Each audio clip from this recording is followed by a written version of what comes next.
ನಾನು ಕಳೆದ 20 ವರ್ಷದಿಂದ 19-20 ವರ್ಷದಿಂದ ಮಂಗಳೂರಿನ ಕೋಮುಗಲಭೆಯನ್ನು ವರದಿ ಮಾಡ್ತಿದ್ದೆ. ಸ್ಪೆಷಲಿ ಕೋಮುಗಲಭೆಯನ್ನು 20 ವರ್ಷದಿಂದ ವರದಿ ಮಾಡ್ತಾಯಿದ್ದೀನಿ.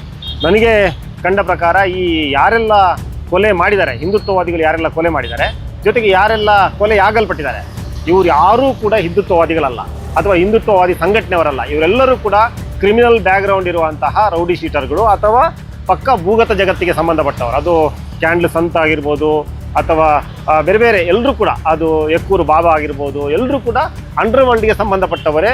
ಒಂದು ರೀತಿಯಲ್ಲಿ ಹಿಂದುತ್ವದ ಪೋಷಕನ್ನು ಹಾಕಿಕೊಂಡು ಅಥವಾ ಹಿಂದುತ್ವದ ಹಿಂದೆ ಹಿಂದುತ್ವ ಮತ್ತು ದೇಶಾಭಿಮಾನ ಅನ್ನುವಂಥದ್ರ ಹಿಂದೆ ಅಡಗಿಕೊಂಡು ಮಾಡುವಂಥ ಕೆಲಸಗಳಿದೆಲ್ಲವೂ ಕೂಡ.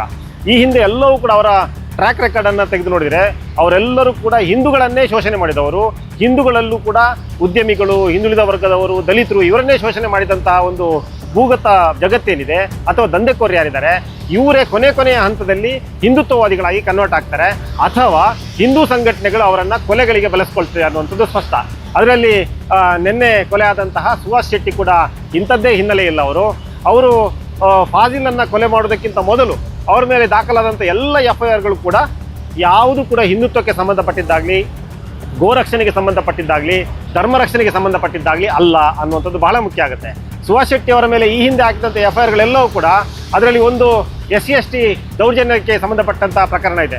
ಅಂದರೆ SC/STಗಳು ಹಿಂದೂಗಳಲ್ವಾ, ಅವ್ರ ಮೇಲೆ ಯಾಕೆ ಸುಹಾಸ್ ಶೆಟ್ಟಿ ದೌರ್ಜನ್ಯ ಮಾಡಬೇಕಾಗಿತ್ತು, ಅವ್ರ ಮೇಲೆ ಅವ್ರು ಯಾಕೆ FIRನ್ನು ದಾಖಲಿಸಬೇಕಾಗಿತ್ತು ಅನ್ನೋ ಪ್ರಶ್ನೆಗೆ ಹಿಂದುತ್ವವಾದಿ ಸಂಘಟನೆಗಳು ಇವತ್ತು ಉತ್ತರವನ್ನು ಕೊಡಬೇಕಾಗುತ್ತೆ. ಇವತ್ತೇನು ಸುಹಾಸ್ ಶೆಟ್ಟಿಯನ್ನು ಹಿಂದುತ್ವ ಅನ್ನೋದನ್ನೇ ಬೆರೆಸ್ತಾರೆ, ಜೊತೆಗೆ ಮೆರವಣಿಗೆಯನ್ನು ಮಾಡಿದ್ರು.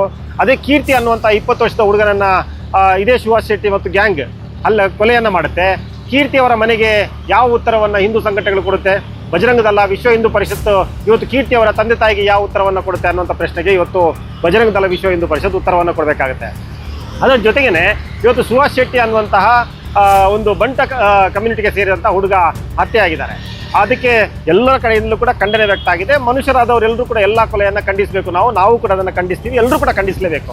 ಆದರೆ ಇವತ್ತು ಎಲ್ಲವೂ ಹಿಂದುಳಿದ ವರ್ಗಗಳೇ ಜೈಲಿಗೆ ಹೋಗುವಂಥದ್ದು, ಸಾಯುವಂಥದ್ದು ಯಾಕೆ? ಮೊನ್ನೆ ಆದಂಥ ಮಾಬ್ ಲಿಂಚಿಂಗ್, ಅದರಲ್ಲೂ 20-25 ಜನ ಅರೆಸ್ಟ್ ಆದರು, ಇನ್ನೊಂದಷ್ಟು ಜನ ಭೂಗತರಾಗಿದ್ದಾರೆ, ಇನ್ನೊಂದಷ್ಟು ಜನರಿಗೆ ಪೊಲೀಸರು ಹುಡುಕ್ತಾ ಇದ್ದಾರೆ.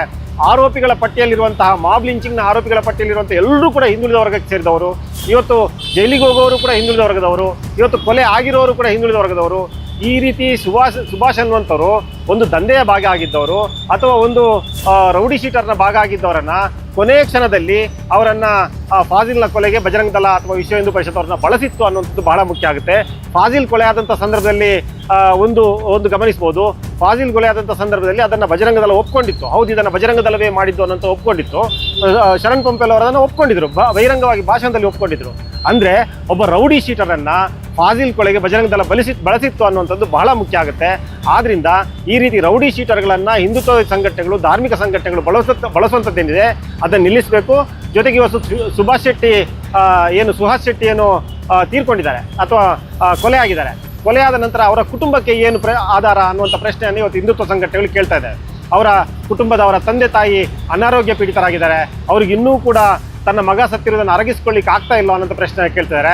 ಅವರ ತಂದೆ ತಾಯಿಯ ವ್ಯಥೆ, ಅವರ ತಂದೆ ತಾಯಿಯ ಕಣ್ಣೀರೇನಿದೆ, ಆ ಕಣ್ಣೀರಿಗೆ ಇವತ್ತು ನೇರವಾದ ಜವಾಬ್ದಾರಿ ಅದೇ ಹಿಂದೂ ಸಂಘಟನೆಗಳು ಹೊರಬೇಕಾಗುತ್ತೆ, ಅದೇ ಬಜರಂಗ ದಳ ಮತ್ತು ವಿಶ್ವ ಹಿಂದೂ ಪರಿಷತ್ತು ಹೊರಬೇಕಾಗುತ್ತೆ.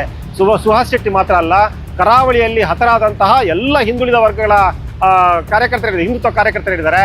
ಅವರ ಕುಟುಂಬದ ಇವತ್ತಿನ ಅವಸ್ಥೆಗೆ ಅಥವಾ ಅವರ ಕುಟುಂಬದ ಇವತ್ತಿನ ಸಮಸ್ಯೆಗೆ ಎಲ್ಲದಕ್ಕೂ ಕೂಡ ಈ RSS ಪ್ರೇರಿತ ಬಜರಂಗ ದಳ, ವಿಶ್ವ ಹಿಂದೂ ಪರಿಷತ್ತು ಅಥವಾ ಶ್ರೀರಾಮ ಸೇನೆ, ರಾಮಸೇನೆ, ಹಿಂದೂ ಯುವ ಸೇನೆ, ಹಿಂದೂ ಜಾಗರಣ ವೇದಿಕೆ ಕಾರಣ ಅನ್ನುವಂಥದ್ದನ್ನು ನಾವು ಅರ್ಥ ಮಾಡ್ಕೊಳ್ಬೇಕಾಗತ್ತೆ.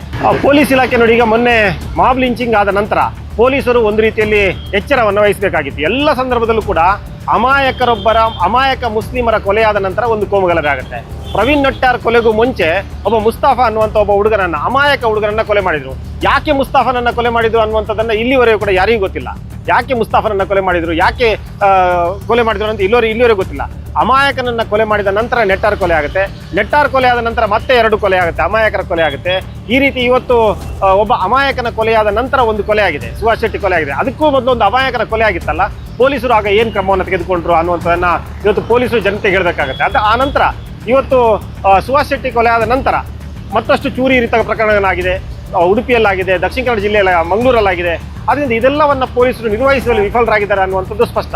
ಇವತ್ತು ಉಸ್ತುವಾರಿ ಸಚಿವರು ಅಥವಾ ಸರ್ಕಾರ ಮಂಗಳೂರಿಗೆ ಈ ಸರ್ಕಾರ ಇದೆಯಾ, ಕಾಂಗ್ರೆಸ್ ಸರ್ಕಾರ ಮಂಗಳೂರಲ್ಲೂ ಕೆಲಸ ಮಾಡ್ತಾ ಇದೆಯಾ ಅನ್ನುವಂಥದ್ದು ಇನ್ನೂ ಕೂಡ ನಮಗೆ ಅನುಮಾನ ಇದೆ. ಯಾಕಂತಂದರೆ ಮೊನ್ನೆ ಮಾಬ್ ಲಿಂಚಿಂಗ್ ಆದ ಸಂದರ್ಭದಲ್ಲಿ ಕಾಂಗ್ರೆಸ್ ಸರ್ಕಾರ ಕೊಟ್ಟಂಥ ಹೇಳಿಕೆಗಳು, ಮಾಬ್ ಲಿಂಚಿಂಗ್ ಆದ ಸಂದರ್ಭದಲ್ಲಿ ಕಾಂಗ್ರೆಸ್ ಸರ್ಕಾರ ಮಾಡಿದಂಥ ರಿಯಾಕ್ಷನ್ಗಳು ಇವೆಲ್ಲವೂ ಕೂಡ ತೀರಾ ನಮಗೆ ನಿರಾಸೆಯನ್ನು ತಂದಿತ್ತು. ಆದರೆ ಇವತ್ತು ಒಬ್ಬ ರೌಡಿ ಶೀಟರ್ ಕೊಲೆಗೆ ಉಸ್ತುವಾರಿ ಸಚಿವರು ಮತ್ತು ಸರ್ಕಾರ ಸ್ಪಂದಿಸ್ತಾ ಇರುವ ರೀತಿ ನೋಡಿದರೆ ಮತ್ತು ಅವರ ಹೇಳಿಕೆಗಳನ್ನು ನೋಡಿದರೆ ನಮಗೆ ತೀವ್ರ ಕಳವಳಾಗಿದೆ.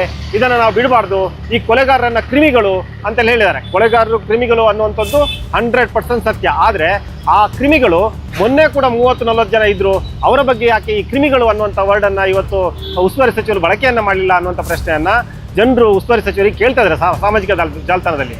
ಅಂದರೆ ಒಟ್ಟಾರೆಯಾಗಿ ಸರ್ಕಾರಗಳು ಒಂದು ಬಹುಸಂಖ್ಯಾತರ ಪರವಾದಂತಹ ಮೇನಿಯಾದಲ್ಲಿ ಮುಳುಗಿ ಹೋಗಿದೆ ಅನ್ನುವಂಥದ್ದು ಸ್ಪಷ್ಟ. ಇದೆಲ್ಲವೂ ಕೂಡ ಇವತ್ತು ಅಭದ್ರತೆಯನ್ನು ಸೃಷ್ಟಿ ಮಾಡುತ್ತೆ.